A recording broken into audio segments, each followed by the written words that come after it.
It's Mother's Day, and I'm at the park with my daughter and I say my nieces and nephews. It's my best friend's kids, but they call me auntie, so you know. So Mother's Day for the motherless. Yeah. Today has not been what I expected, but honestly, with this whole ordeal, I haven't really had any expectations. I just take things one day at a time. So I guess the one thing I can say I've been dealing with that I haven't quite expected is stress. Like, it's a lot of stress that comes with grief.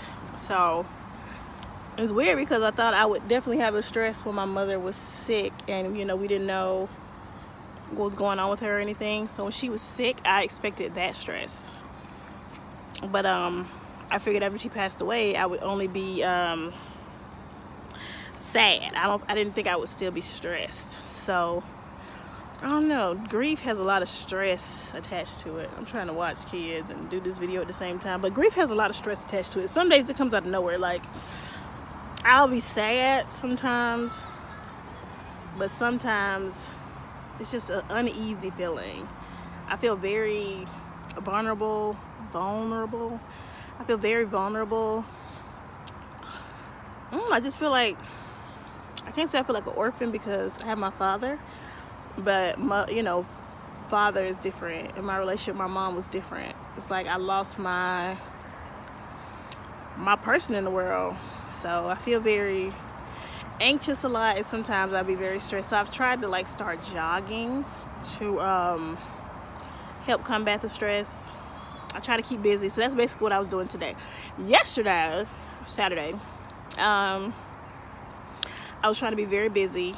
It wasn't like the week leading up to Mother's Day was probably the worst because everybody was anticipating on me being a wreck, and I appreciate everybody reaching out, but I think maybe the anticipation of it and everybody okay, well, make sure you do this and just prepare me for it made it worse than the actual day. Because today has been okay. I live in Georgia. My mother lived in Alabama, so some days I would see her on Mother's Day and some days I wouldn't. Some days I would send her something, some days she would send me something. So it wasn't most days I would go home, but it wasn't every year. Hold on, let me spit this gum out.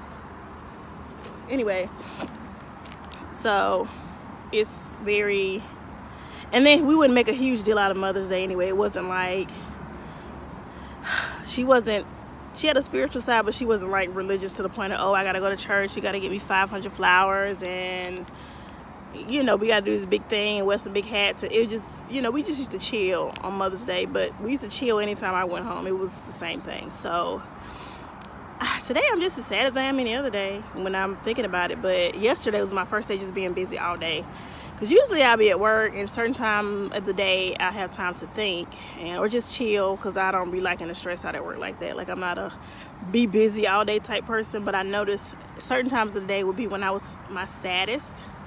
So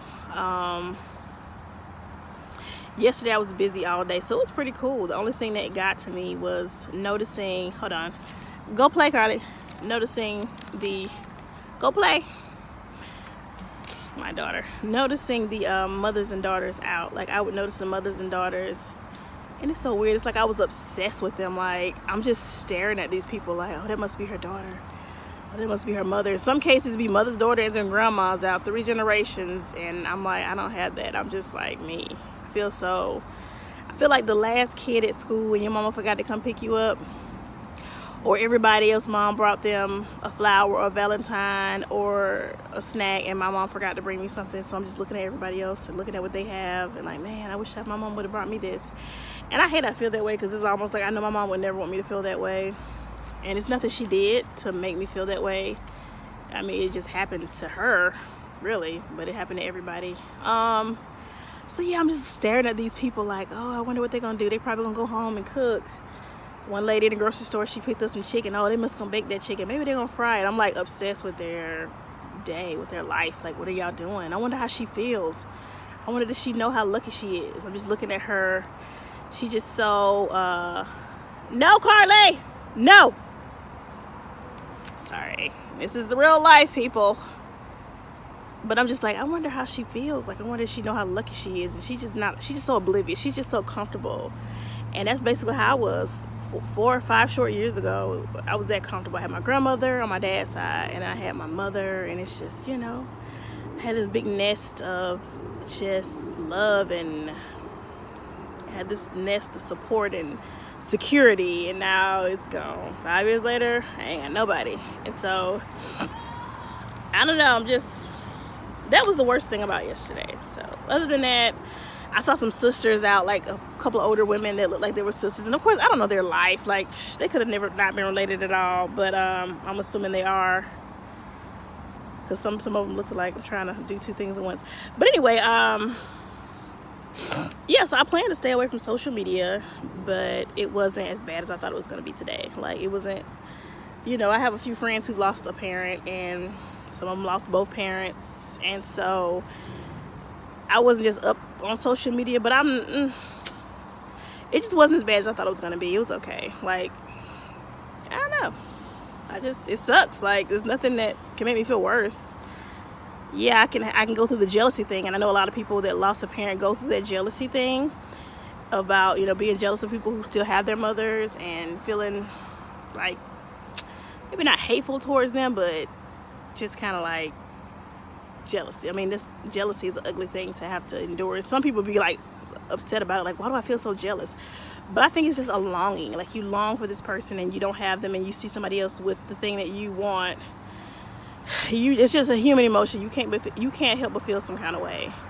And it even gets to the ugly point of, like, you don't want anybody to ever feel the way you do, but then you're thankful for people who feel the way you do, like, that understand how you feel. It's good to have, I don't know, it's good to have people who understand how you feel. But it's coming up on 3 months, so it's like, I understand what has happened. I understand my mother's gone and she's not coming back, but I still don't understand. Like, it still feels really stupid. Some days I'm just like, this is so dumb. Like, this is dumb. Some days it still feels like a nightmare that I need to wake up from. And yeah, so some days I cry to the point of, oh my God, like, I'm either sad, or I shed a few tears, or I cry to the point, well, he coming up behind me on the woods. He need to, I don't know about that. I'm sneaking up behind nobody. But sometimes I cry and I'm just like sad. Sometimes I cry to the point where I actually get physically ill. Like, I get sick and dizzy. And that's very, very unsettling when that happens, when I cry that hard. So I don't know. I mean, I don't know. I don't even think that far ahead, or I don't even think, here you go, don't drink all of it. I don't think that far ahead, and I don't think that far behind. I try to just be in the moment. I try to be in today. And let me go, because this creepy guy looks like he's gonna snatch somebody's kid. So I hope everybody's having a good Mother's Day. And hey, hang in there. You're not alone, and one day at a time, 1 minute at a time, you'll make it.